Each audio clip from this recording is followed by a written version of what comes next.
മണ്ഡല പുനർനിർണയവും വനിതാ സംവരണ ബില്ലും പാസാക്കാൻ NDA. ഇതിനായി 3 ദിവസത്തെ പ്രത്യേക പാർലമെന്റ് സമ്മേളനം വിളിച്ചേക്കുമെന്ന് സൂചന. ഓഗസ്റ്റ് 17 മുതൽ പ്രത്യേക സമ്മേളനം വിളിക്കാനാണ് ആലോചന. വിവരങ്ങളുമായി ശരത് ലാൽ ചേരുകയാണ്. ശരത്ത്, ഈ വനിതാ സംവരണ ബില്ലും മണ്ഡല പുനർനിർണയ ബില്ലും ഒക്കെ ചർച്ചയിൽ വരാൻ തുടങ്ങിയിട്ട് കുറേ നാളുകളായി. 33% വനിതാ സംവരണം എന്നൊക്കെയുള്ള കാര്യങ്ങളായിരിക്കാം ബില്ലിൽ ഉണ്ടാകുന്നത്. അത് പാസാക്കാൻ ഒരുങ്ങുകയാണ് ഇപ്പോൾ NDA. ലിൻഷ, അതുതന്നെയാണ് കാരണം വനിതാ സംവരണ ബില്ലും അതേപോലെ മണ്ഡല പുനഃക്രമീകരണം ഇപ്പോൾ പാസ്സാക്കുക എന്നതാണ് NDAയുടെ ലക്ഷ്യം. ഇന്ന് രാവിലെ പുതുതായി രാജ്യസഭയിലേക്ക് തെരഞ്ഞെടുക്കപ്പെട്ട 43 MPമാർക്ക്, രാജ്യസഭയിലുള്ള പുതുതായി വന്ന 43 MPമാർക്ക്, അതായത് ആം ആദ്മി പാർട്ടിയിൽ നിന്ന് വന്ന 7 പേരടക്കമുള്ള പ്രഭാത ഭക്ഷണം പ്രധാനമന്ത്രി നൽകിയിരുന്നു. ആ വിരുന്നിലാണ് ഇത് സംബന്ധിച്ച് ആദ്യ സൂചന നൽകുന്നത്. അതിനുശേഷം പാർലമെന്റ് കാര്യമന്ത്രി കിരൺ റിജു പ്രതിപക്ഷ നേതാവിൻ്റെ സഹകരണം തേടി ഇന്ന് 12 മണിയോടുകൂടി അദ്ദേഹത്തെ കാണുകയുണ്ടായ രാഹുൽ ഗാന്ധിയെ. അപ്പോഴും ഈ ബില്ലുകൾ അടക്കം പാസ്സാകുന്നതിന് പ്രതിപക്ഷ സഹകരണം തേടി, അതുപോലെ പ്രത്യേക സമ്മേളനം വിളിക്കുന്ന അടക്കമുള്ള കാര്യങ്ങളിൽ പ്രതിപക്ഷ നേതാവിൻ്റെ അഭിപ്രായം തേടി.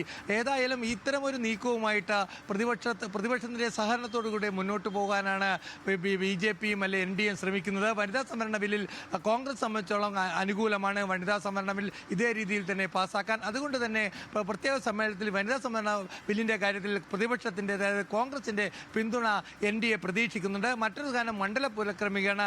ഇക്കാര്യത്തിൽ മണ്ഡല പുനഃക്രമീകരണം നടക്കുമ്പോൾ നിലവിലുള്ള സ്ട്രെങ്തിന് അല്ലെങ്കിൽ ഒരാളെ നിലവിലുള്ള അല്ലെങ്കിൽ സ്ട്രെങ്ത് കുറയാതെ തന്നെ ആനുപാതികമായി കൂട്ടുമെന്ന ഉറപ്പ് DMKക്ക് നൽകിയ സാഹചര്യത്തിൽ DMKയുടെ പിന്തുണ കൂടി സർക്കാർ ഇക്കാര്യത്തിൽ പ്രതീക്ഷിക്കുന്നു. അങ്ങനെയാണെങ്കിൽ 3-2 ഭൂരിപക്ഷത്തോടെ ബില്ല് സഭയിൽ പാസ്സാക്കാൻ കഴിയും. 360 അല്ലെ MPമാരുടെ പിന്തുണയുടെ ബില്ല് പാസ്സാക്കാൻ കഴിയുമെന്നുള്ള ഒരു ആത്മവിശ്വാസമാണ് NDAക്കുള്ളത്. അതുകൊണ്ട് തന്നെയാണ് സ്വാതന്ത്ര്യ ദിനം ആഗസ്റ്റ് 15-നാണ്. പിന്നെ അത് ഒരു ദിവസം കഴിഞ്ഞ് 17-ന് തിങ്കളാഴ്ച തന്നെ ഒരു പ്രത്യേക സമ്മേളനം വിളിച്ച് 3 ദിവസത്തെ സമ്മേളനം വിളിച്ച് ഈ രണ്ട് ബില്ലുകളും പാസ്സാക്കുക എന്ന നീക്കവുമായിട്ട് NDA മുന്നോട്ട് പോകുന്നത്. ഏതായാലും ഇത്ര തിടുക്കപ്പെടുത്തിയ ഈ 2 ബില്ലുകളും പാസ്സാക്കുക എന്നത് ചർച്ചകൾ മറ്റൊരു തരത്തിലേക്ക് പോകുന്നതിലുപരി പിന്നെ വരുന്ന നിയമസഭാ തെരഞ്ഞെടുപ്പ് അല്ല ലക്ഷ്യമെങ്കിലും UPയിലടക്കം നിയമസഭാ തെരഞ്ഞെടുപ്പിൽ വനിതകളുടെ വോട്ട് അല്ലെങ്കിൽ വനിതകളുടെ പിന്തുണ ഉറപ്പാക്കുക എന്ന ലക്ഷ്യവും കൂടി ഈ നീക്കത്തിന് പിന്നിൽ.